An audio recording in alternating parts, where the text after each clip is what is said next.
વિધિ આજથી પરમ પવિત્ર પુરુષોત્તમ માસની ઉજવણીનો પ્રારંભ થયો છે। આજના દિવસથી એક માસ માટે લોકો ધર્મ, ધ્યાન અને દાન પુણ્ય દ્વારા પુણ્યનું ભાથું બાંધવાનો પ્રયાસ કરશે। હિન્દુ ધર્મમાં પુરુષોત્તમ માસનું અનોખું મહત્વ છે। દર 3 વર્ષે આવતા અધિક માસ તરીકે ઓળખાતા પુરુષોત્તમ માસમાં મંદિરોમાં વિશેષ પૂજન યોજાય છે। મહિલાઓ વહેલી સવારે એકઠી થઈ ભગવાન પુરુષોત્તમની પૂજા કરે છે અને સાથે મળી પુરુષોત્તમ માસની કથાનું વાંચન કરે છે। વિવિધ મંદિરો ખાતે પણ પુરુષોત્તમ માસની વિશેષ કથા તથા પૂજાની વ્યવસ્થા કરવામાં આવે છે, જ્યાં ગોર મહારાજ દ્વારા શાસ્ત્રોક્ત વિધિથી પૂજન અર્ચન કરવામાં આવે છે। આજે વહેલી સવારથી જ મંદિરોમાં ભારે ભીડ જોવા મળતી હતી। ઠેર ઠેર પુરુષોત્તમ ભગવાનની પૂજાના આયોજન થયા હતા। હવે આખો મહિનો ધાર્મિક માહોલ છવાયેલો રહેશે।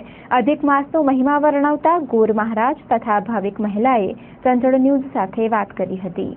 અમે આ પૂજા છે આપણે આ 3 વર્ષે આવે છે આપણી પૂજા 3 વર્ષે ને અધિક મહિનો એટલે અધિક માસ છે આનું ને પુરુષોત્તમ માસ કહેવાય ને અમે સાથે બધી બહેનો ભેગી થઈ ને આ પૂજા કરી છીએ ને અમારે પૂજાનો અર્થ એ છે કે આ મને સુખ શાંતિ અને સમૃદ્ધિ મળે એના માટે બધા ઘરમાં સુખ શાંતિ રહે બધાને સારું લઈ લો।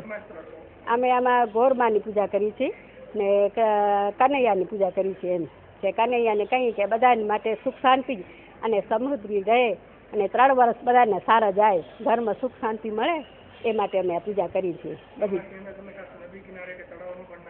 હા અમે બધી બહેનો ભેગી થઈ અને ગંગા કિનારે નાહવા જઈએ છીએ 11 કે જે અનુકૂળ આવે ને એ દિવસે અમે જઈએ છીએ બધા ભેગા મળીને એમ। અધિક મહિનો 3 વર્ષે એકવાર આવે છે। વિષ્ણુ ભગવાન દ્વારા ઉત્પન્ન થયેલો આ મહિનો છે। આ મહિનાની અંદર બહેનો આમ તો બહુ બિઝી જ હોય પણ ધર્મ માટે દરેક વ્યક્તિએ ટાઈમ કાઢવો જ જોઈએ એવી ભાવના બહેનોની પહેલી હોય છે। જે ઘરની સ્ત્રી ધર્મથી કનેક્ટેડ હોય એના સંતાનો હંમેશા વિષ્ણુ જેવા જ હોય અને વિષ્ણુ એટલે જેના પગ લક્ષ્મી દબાવે છે અને જેમ આપણે ઘઉં પૃથ્વી ઉપર મૂકતા જઈએ અને બધાએ ઘઉં આપણે બધાને આપીએ એનો અર્થ શું થયો કે આપણા પાસે જેટલી સંપત્તિ છે એ બધામાં થોડું થોડું આપણે બધાને આપતા જઈએ। નિયમ એવો પણ છે કે નદીમાં નાહવું જોઈએ, તળાવમાં નાહવું જોઈએ પણ આપણો હમીસર ભરેલો નથી। ઠાકોરજીને પ્રાર્થના એ પણ કરીએ કે જલ્દી હમીસર ભરાઈ જાય। બીજો તળાવ ભરેલો ન હોય પણ મનની અંદર તળાવ ભરેલો રહે અને જેમ નદીની અંદર પાણી મીઠું હોય એ બધાને પ્રાપ્ત થાય એવી રીતે આપણે પણ આપણો ભારત દેશ બહુ આગળ જાય, ભગવાન બધાનું કલ્યાણ કરે અને આ વિશ્વ જગતગુરુ બને એવી બધાએ ભગવાન દ્વારકાધીશ રાધાકૃષ્ણ અધિક મહિના પ્રત્યે ભગવાન વિષ્ણુને પ્રાર્થના કરીએ અને ભગવાન બધાનું કલ્યાણ કરે। 3 વર્ષે ફરી અધિક મહિનો આવ્યો છે તો એમને એમ દિવસ ન જવા દઈએ। ભાગવતમાં કીધું છે દિવસ વંધ્યમ કુર્યાત।